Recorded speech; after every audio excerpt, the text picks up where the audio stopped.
Welcome to our channel. మీకు ఈ video నచ్చినట్లయితే వీడియోని లైక్ చేయండి. గగన్ కాల్ స్లిప్ అయ్యి నక్షత్రకు లిప్ కిస్ పెట్టేస్తాడు.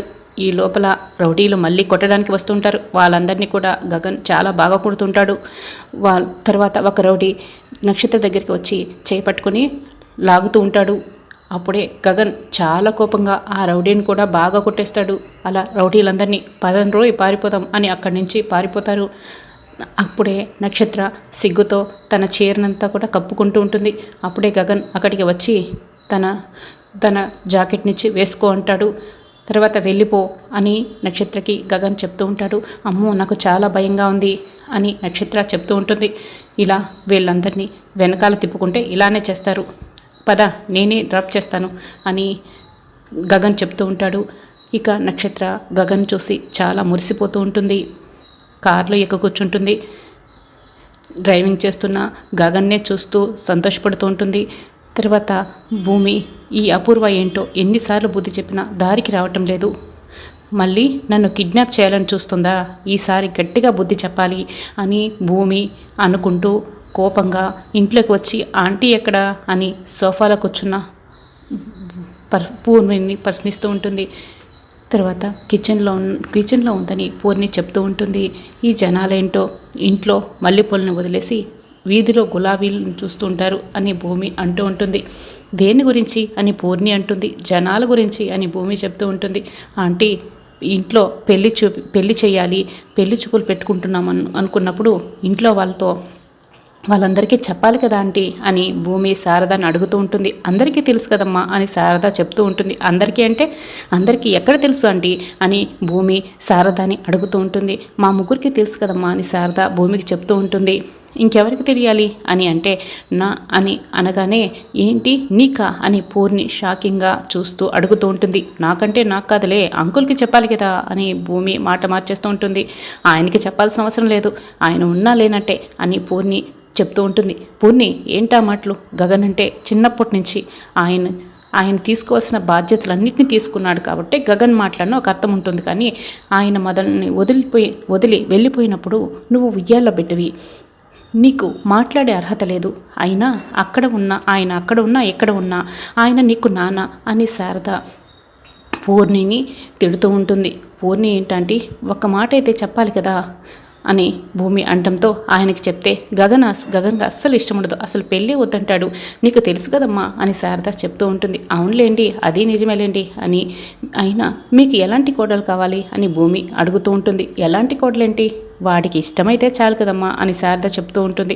మీకు ఇష్టమైతే ఆయనకి ఓకేనని ఆయన చెప్పారు కదా అని భూమి అంటూ ఉంటుంది.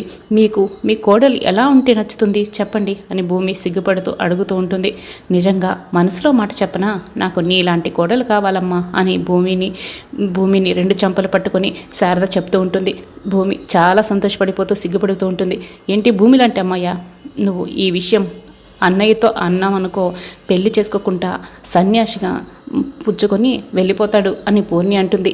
ఏం నాకేం తక్కువ అని, నేను ఏదో ఇంట్లో ఉంటున్నాను కదా అని ఇలా ఉన్నాను అనుకో, నేనేంటో నా ఫ్యామిలీ బ్యాక్గ్రౌండ్ ఏంటో నీకు తెలుసా, ఊర్లో పెద్ద పెద్ద బిజినెస్లు మావే, ఊర్లో ఎకరాలకు ఎకరాలు పొలాలు ఉన్నాయి అవి కూడా మావే, అంతెందుకు దగ్గరలో ఉన్న 2 విలేజ్లు కూడా మావే. ఏదో నా ఫ్యామిలీ ఏదో నాకు తెలియక ఏదో ఇక్కడ నేను ఉండాల్సి వస్తుంది అనుకోని పరిస్థితుల వల్ల.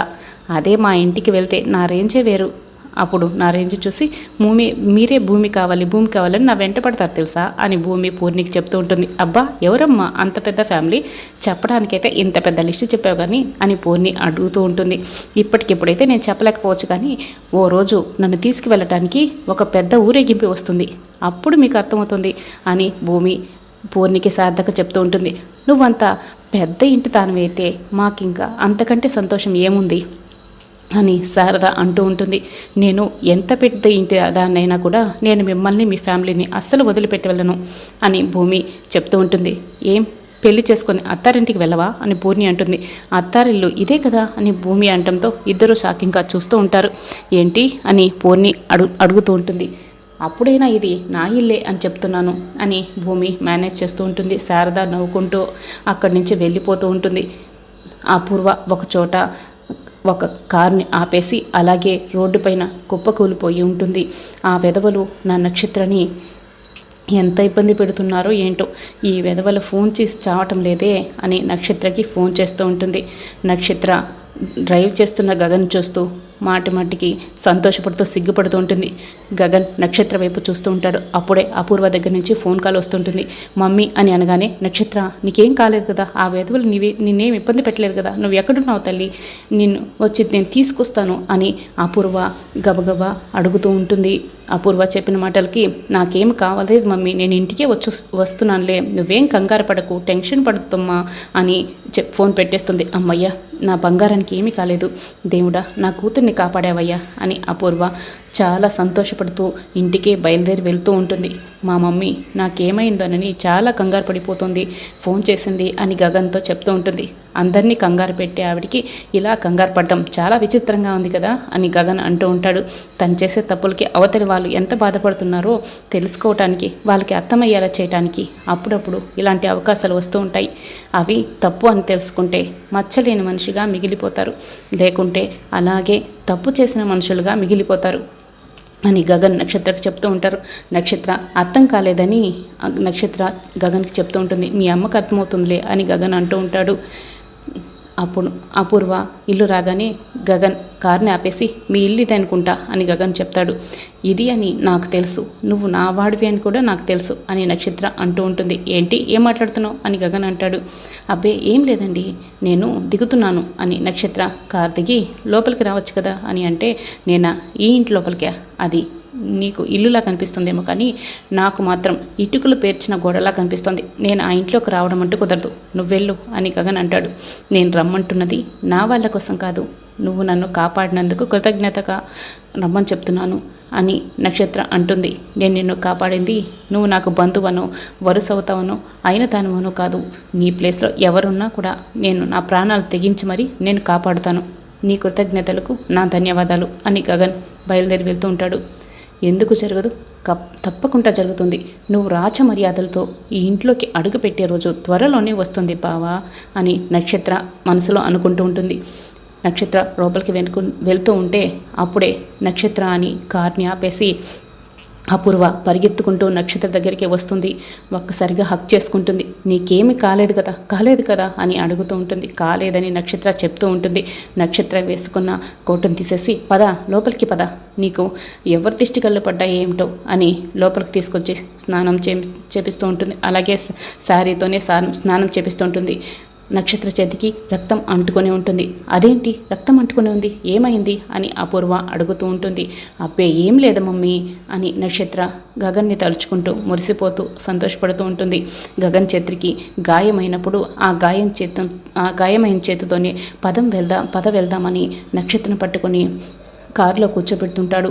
ఇదంతా కూడా నక్షత్ర గుర్తు చేసుకుంటూ చాలా మురిసిపోతూ ఉంటుంది. గగన్ పెట్టిన ముద్దును కూడా మళ్ళీ తలుచుకుంటూ ఉంటుంది. నక్షత్రకి స్నానం చేపించి తల తుడుస్తూ ఉంటుంది అపూర్వ. ఇంకెప్పుడు నువ్వు ఒంటరిగా బయటికి వెళ్ళకు సరేనా అని అపూర్వ చెప్తూ ఉంటుంది. అన్నట్లు నువ్వు వాళ్ళ నుంచి ఎలా బయటపడ్డావు అని అపూర్వ అడుగుతూ ఉంటుంది. గగన్ తలుచుకుంటూ భూమి నవ్వుకుంటూ ఉంటుంది. నక్షత్రం నవ్వుకుంటూ ఉంటుంది. నువ్వు ఎందుకు నవ్వుకుంటున్నావు, నేను ఏ పూర్వజన్మలోనో పుణ్యం చేసుకున్నాను, అందుకే నువ్వు ఇలా బతికి బయటపడ్డావు, సరే నువ్వు రెస్ట్ తీసుకో, నేను వెళ్తున్నాను అని అపూర్వ అక్కడి నుంచి వెళ్ళిపోతూ ఉంటుంది. మగాడు మమ్మీ, వాడి పౌరుషాన్ని నేను ఇన్ని రోజులు పొగరనుకున్నాను, వాళ్ళ కళ్ళు నిప్పులు కక్కే నియంత్రణ లేని యంత్రాలు అని గగన్ని తలుచుకుంటూ నక్షత్ర అలాగే సిగ్గుపడుతూ మురిసిపోతూ ఉంటుంది.